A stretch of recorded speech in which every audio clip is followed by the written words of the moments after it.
Salut Booktube! Ça y est, on est à la fin du mois d'août, même si on n'a pas trop l'impression, vu la chaleur ambiante. Je suis en train de me liquéfier sur place, c'est insupportable. Mais on est quand même à la fin du mois d'août. Et donc, qui dit fin du mois d'août, dit début prochain du mois de septembre. Je sais, c'est une révélation folle. Mais du coup, annonce des sorties du mois, comme d'habitude, comme je fais tous les mois. J'avais assez hâte puisque c'est le début de la rentrée littéraire qui a lieu en septembre-octobre, mais j'avoue qu'au niveau francophone, j'ai été assez peu impressionnée par les différentes sorties. On va voir un petit peu, on va faire le tour, j'ai quand même des choses à vous présenter dans toutes les catégories, ce qui n'a pas été le cas pendant cet été, donc voilà, on va y aller parce qu'il y a quand même pas mal de choses à vous présenter. Je commence donc par les anglophones et pour le coup il y a pas mal de choses qui me tentent vraiment beaucoup et des choses dans lesquelles j'ai envie d'aller sans trop en savoir finalement et où je suis quasiment sûre que je vais les lire et me les procurer. Peut-être pas tout de suite mais il y en a d'autres où ce sera le jour de la sortie vraiment. Et donc tout début septembre on a un mémoire donc de la non-fiction While You Were Out et donc c'est une discussion autour des problématiques de santé mentale dans les familles d'apparence un petit peu parfaite avec des problématiques de santé mentale entre les murs quoi. C'est des sujets, vous le savez maintenant je pense si vous me suivez depuis un moment, la santé mentale c'est un sujet qui me touche et qui m'intéresse particulièrement. Je pense que c'est le genre de livre que je me ferais plutôt en audio probablement. Et il sort donc le 5 septembre et c'est un mémoire d'une journaliste qui s'appelle Meg Kissinger. Ensuite la semaine d'après, le 12 septembre, sort Rouge de Mona Awad, qui est l'autrice qui a fait Bunny, que je dois lire pendant le Pumpkin Autumn Challenge. Bon, j'essaierai de le caser à ce moment-là parce que c'est un texte parfait pour l'été. J'en ai entendu beaucoup de bonnes choses dans le sens où c'est un livre très bizarre et très what the fuck, où on ne comprend rien. Et c'est un texte qui m'intrigue énormément. Je ne sais pas encore si je lirai Rouge avant, mais probablement pas. Je pense que je lirai d'abord Bunny et après je verrai pour lire l'autre. Mais dans Rouge, il va s'agir d'une réécriture de Blanche-Neige avec un côté horreur, thriller et gothique. Voilà, ça a l'air absolument incroyable et c'est a priori assez bizarre, mais comme l'était l'autre texte de l'autrice. Le 19 septembre sortent deux livres. Le premier c'est A Study in Drowning de Ava Reid, qui est un livre de young adulte avec une ambiance un petit peu paranormale, académique. Et ça m'intrigue beaucoup et j'espère vraiment qu'il n'y aura pas trop de clichés du YA parce que pour le coup c'est vraiment un texte qui me parle et qui m'appelle pas mal parce que dans ce livre on va parler vraiment de l'amour des livres et de l'amour d'un livre en particulier puisque la protagoniste est fan d'un livre de contes de fées et elle fait également partie d'une école d'architecture, ce que je trouve hyper cool. Et du coup, dans l'école d'architecture, elle va se trouver à s'occuper du manoir de l'ancien auteur de son conte de fées préféré. Et donc elle va vouloir un petit peu comprendre qui il était et tout ça. On a vraiment une quête de compréhension d'une personne dont on est fan. Et il y a tout un côté un petit peu gothique, un petit peu d'inspiration conte de fées dans l'ambiance je crois. On a aussi un côté un petit peu romance. J'espère encore une fois que ce sera bien fait. Je me méfie un petit peu, je vais attendre d'avoir des avis pour me faire une idée, mais en tout cas j'ai beaucoup d'espoir. C'est aussi pour ça que j'ai peur parce que si quand j'ai beaucoup d'espoir et que j'ai des attentes assez hautes pour les YA, c'est souvent là où ça pêche. Mais l'ambiance a l'air trop bien et j'ai vraiment hâte de le découvrir si les avis sont positifs. Et le même jour, le 19 septembre, sort Sort a Villain de John Scalzi, qui est de la SF humoristique, j'en sais pas beaucoup plus, c'est l'auteur de La Société Protectrice des Kaiju, qui avait pas mal tourné et que je dois lire également, mais qui est réputé pour son humour dans la science-fiction, donc il refait un texte du même acabit, donc voilà. Je le lirai probablement après son premier livre. Et le 26 septembre sortent mes deux livres les plus attendus de ce mois-ci. Il s'agit bien évidemment de The Fragile Threads of Power de Victoria Schwab, qui est la nouvelle saga dans l'univers de A Darker Shades of Magic, où on va retrouver des personnages de Darker Shades of Magic, notamment les deux protagonistes. J'ai trop hâte. Que vous dire de plus? Vous connaissez maintenant mon amour pour Victoria Schwab. J'ai vraiment extrêmement hâte de découvrir ce livre. La meilleure chose dans Shades of Magic, c'est vraiment pour moi l'univers, puisque Je trouvais l'histoire pas forcément à la hauteur de ce qu'elle peut faire maintenant et les personnages parfois qui manque peut-être un petit peu de relief. J'avais notamment pas forcément énormément apprécié Layla, même si je sais que c'est pas le cas de beaucoup de personnes. Mais du coup maintenant avec le nombre de livres qu'elle a écrit, l'expérience qu'elle a acquise, j'ai trop hâte qu'elle revienne à cet univers pour nous montrer toute sa richesse et toute son étendue vraiment. J'ai trop hâte, je suis hyper contente. Trop hâte de le découvrir. Et le même jour, aussi une grosse sortie, puisque on va avoir Percy Jackson, The Chalice of the Gods de Rick Riordan, qui est le nouveau livre dans l'univers de Percy Jackson, mais avec comme protagoniste Percy Jackson. Et j'ai trop hâte parce que j'adore les Percy Jackson.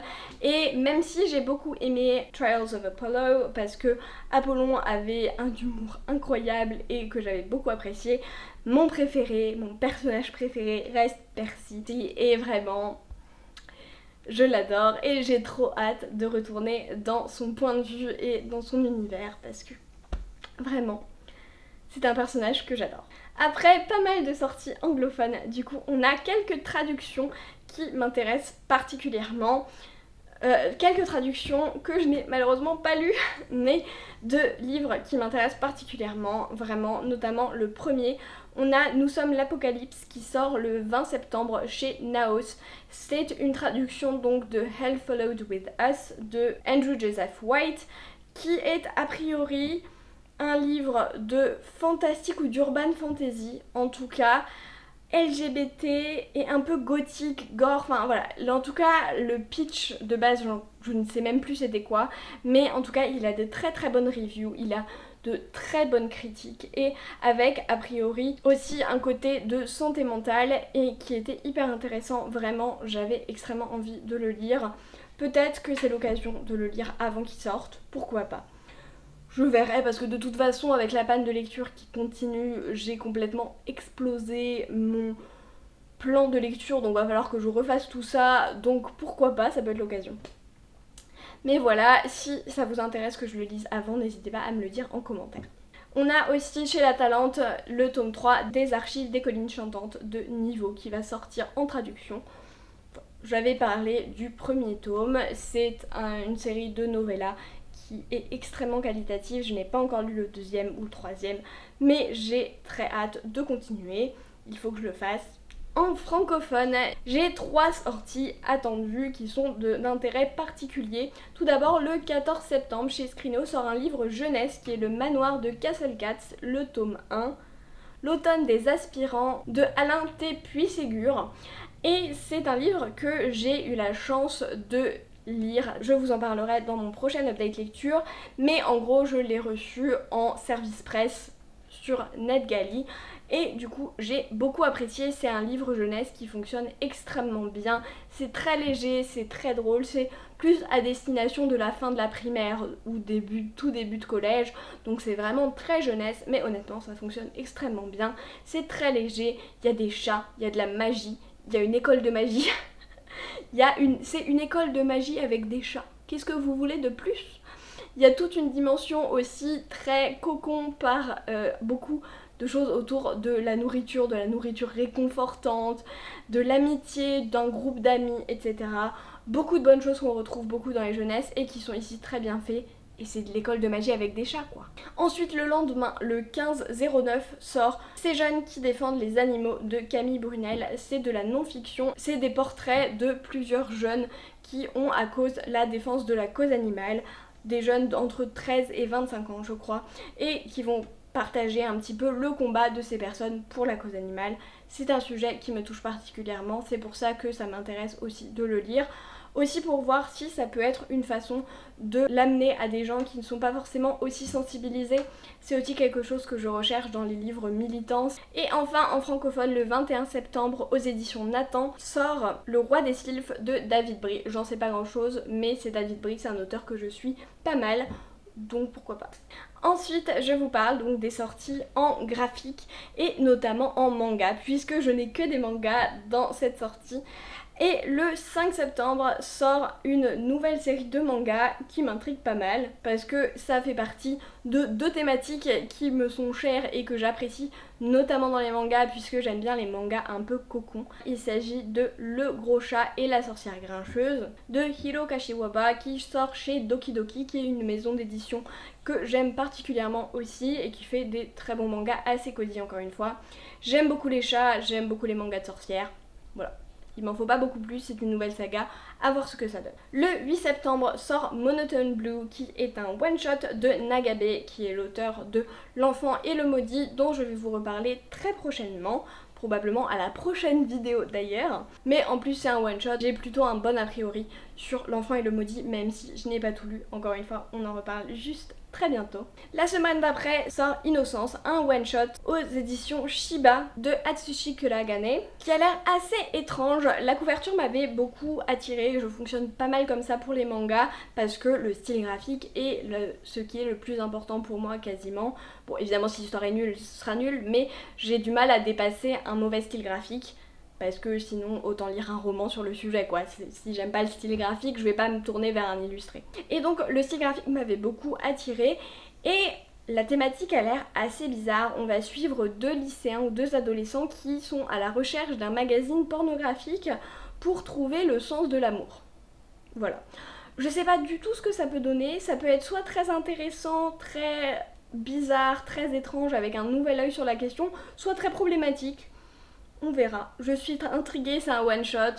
Voilà, c'est pas non plus l'engagement du siècle. Le 28 septembre, je ne vais pas en parler beaucoup plus longtemps, mais sort le tome 10 de Frieren que j'aime beaucoup.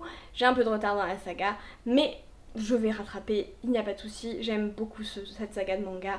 C'est vraiment une très très bonne ambiance, un très très bon feeling. J'en ai parlé récemment, mais vraiment, j'aime beaucoup cette saga. Et enfin, un autre manga qui m'intrigue plutôt pas mal, c'est Survivre à ses parents toxiques qui sort le 21 septembre aux éditions Akata par Mariko Kikuchi et qui va montrer plusieurs types de relations avec des parents toxiques et ce que ça peut donner. C'est encore une fois une thématique qui me parle particulièrement, donc je me suis dit pourquoi pas, ça peut être intéressant, vu que j'aime bien la thématique, pourquoi pas se tourner vers ça. Voilà, c'est à peu près toutes les sorties que j'avais notées en septembre, ça fait pas mal, on voit que c'est la rentrée littéraire, surtout en anglophone, encore une fois, c'est vrai que les sorties francophones, mine de rien, me happent peut-être un petit peu moins et aussi c'est vrai que je pense que pour les sorties francophones il y a un gros souci, c'est que je me base sur la sortie Booknode qui est affichée et qui n'est clairement pas du tout complète. Par exemple pour les deux Saxus je crois qu'ils n'y sont pas ou pas toujours, notamment par exemple pour La Cité de Jade que je suis en train de lire, dont il faut que je vous parle également, mais qui sort fin du mois d'août et que je n'avais pas parlé parce que je ne l'avais pas vu sur la liste et c'est vrai que je ne passe pas énormément d'énergie à chercher d'autres sources pour être le plus exhaustif possible. L'anglophone a l'avantage d'être uniquement sur Goodreads et d'être très complet sur Goodreads puisque quasiment tout le monde utilise ce réseau social livresque et du coup bah forcément c'est plus complet et plus exhaustif en anglais. Il n'y a pas trop de solutions en francophone à part se renseigner directement auprès des maisons d'édition. Je trouve ça très dommage, je trouve que c'est pas forcément incroyable. Après, beaucoup d'autres personnes vont faire ce genre de vidéos, vous pouvez voir les sorties francophones intéressantes sur leurs vidéos aussi. Voilà. C'est tout ce que j'avais à dire. J'espère que ça vous aura plu, j'espère que je vous ai fait découvrir ou donner envie de lire des séries.